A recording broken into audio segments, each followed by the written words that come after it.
আসসালামু আলাইকুম। সবাই কেমন আছেন? আশা করি সবাই অনেক ভালো আছেন। আমি অনেক ভালো আছি। তো আজকে আমি পিঠা বানাবো। তো এই জন্যই যে দেখেন গুড় নিয়ে নিয়েছি। এখন ২ টা গুড়ে ১ কেজি গুড় আছে। বটি নিয়ে নিয়েছি। এখন এগুলো একটা গুড় ছোট, ছোট করে কেটে নিব। তো চলেন। তো এই তো একটা গুড় আমি কেটে নিয়েছি। কুচি, কুচি করে কেটে নিয়েছি একদম ছোট, ছোট করে। আর একটা এই যে রেখে দিয়েছি। তো এই জায়গায় নারিকেলটা আমি ছিলে নেই, ছিলে পরিষ্কার করে নিই, তারপর আপনাদের সাথে দেখা করছি। তো এখন এটাকে সুন্দর মতো পরিষ্কার করে নিব।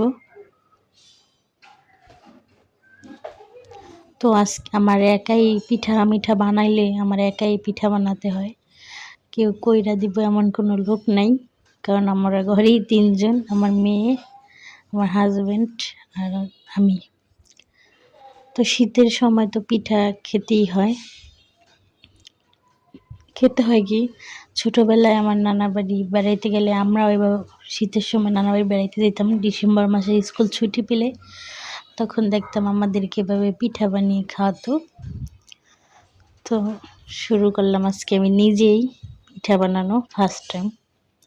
তো এই জায়গায় নারিকেল কুড়ে নিছি। এই তো আটাগুলো, চাইলের গুঁড়ি এগুলো, আর এই যে চালনি। এখন আমি এগুলো চেলে নিব, চেলে এটার ভিতরে রাখবো। তো যাই।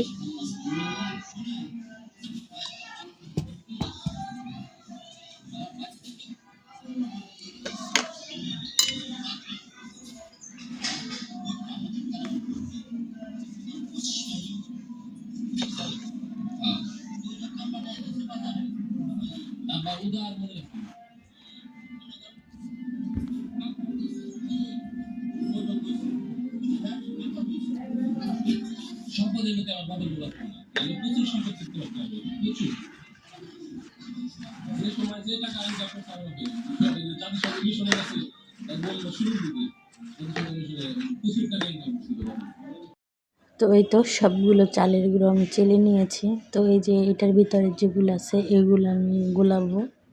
চিতই পিঠা বলতে পারেন। চিতই পিঠা না, এটাকে আমরা হাজের পিঠাও বলি, চিতই পিঠার মতোই।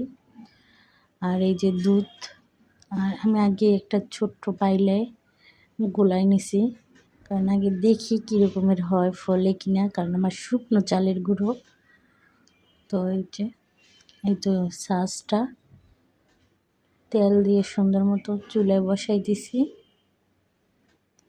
তো আমি পিঠা বানাইছি, পিঠা বানানোর ভিডিও আর নিতে পারিনি, কারণ কাজে সব করতে হয়। তো এই তো পিঠা বানিয়ে দুধ দিয়ে ভিজাই নিছি। আজকের ভিডিওটি এই পর্যন্ত।